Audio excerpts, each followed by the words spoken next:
Well, not too long ago, we were fighting for our first one, and then last year we went back to back, and that was pretty hard. And we tell these guys, we're looking to three-peat here, and it ain't going to be easy.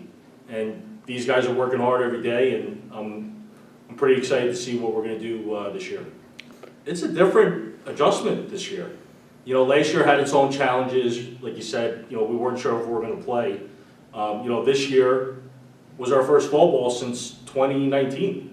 So, for me and the coaches and the players to get adjusted to what we do in the fall, to what we do in the spring, was a big learning curve for all of us. Yeah, so for this year, making our adjustments for all of us is definitely one of the challenges that we have, playing a full 17-game schedule. And this year is our toughest non-conference schedule that we've had, probably in Maritime history, and I think that will help us going towards conference play and beyond. Adjustment was pretty tough. I mean, especially not being here in the fall and stuff. Last year, not playing at all. During the spring we had to work on a lot more things. We couldn't really work on anything in the fall because we couldn't play. And then our adjustment this year was, I feel like it went pretty smoothly. I mean, in the fall we actually had an actual fall ball season, had a couple of scrimmages, and leading up towards the spring, it was very exciting to get back on the field. A lot of players were ready to roll as soon as we started the first day, and especially with this tough schedule that we have, I think we definitely have a target on our back. For the way I look at our non-conference schedule, learning from our 2019 season. If we want this program to get to the next level, we need to schedule the Wesleyans, the Stocktons, the Kane universities, because they've all been to the tournament. And that's where we see this program going into the tournament every year.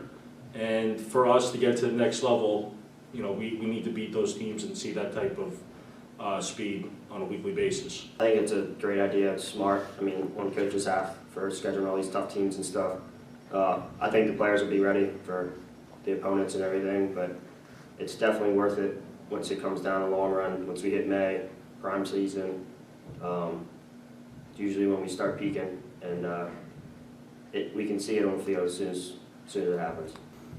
Yeah, being at home, we didn't have too many home games last year, so figured we'll schedule our first 5 at home. Nice little home cooking. But for me, my personal preference, I love away games. I love going to other people's, our opponents' sites, and hopefully put up a W. I think that you learn more as a team when you go away and you play your tough opponents and you manage to come out with a W. I think that's a pretty big deal for us moving forward. Especially with the NCAA tournament, you're going to play every game away, and I felt that it was important for our guys to get that right mindset. If you want to get to the next level, we have to see it during our regular season schedule. Yeah, Kyle's leadership has been really unbelievable this past year. Being one of 3 seniors that we have on our roster, Kyle and his other guys had to pick up a lot of the slack. We were spoiled last year with 14 seniors? Yeah. 14 seniors, and they're all graduated and making money and living off their great lives. But we also replaced them with a lot of freshmen. And Kyle's done a great job of showing these underclassmen the ropes, the Maritime, how we run things in our program, and his leadership is really invaluable for this program. It's definitely an honor. I mean, it's definitely a big expectation to put on your shoulders and stuff to wear that number. If not a lot of people know, but I-9's for John Swain. He graduated in '86 and sacrificed his life during 9/11.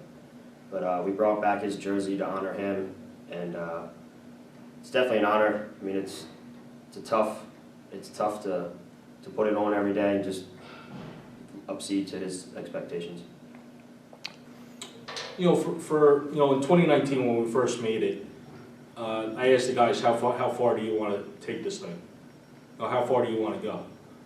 And a lot of those guys told me we want to go to the next level, right? And we thought 2020 was probably going to be we're probably going to shake the Division III landscape by storm, but unfortunately that didn't happen, and kind of took a step back, with the shutdown. But in 2021, we found ourselves in the same situation. I asked yourselves after our St. John Fisher loss, hey, how far do you want to go with this thing? And the same answers came. Hey, we want to go to the next level. I mean, yeah, winning our conference championship sure is our goal, because we probably have to win our conference championship to get to the NCAAs. But I want to see how far we can take this thing. I mean, we just got to take it step by step. I mean, game by game. Whatever leads us towards the playoffs. Once we hit the playoffs, it's a different story. It's a different caliber. It's way faster than what we're used to. That's why Coach has been scheduling these tough games and everything. But I think we can make it run in.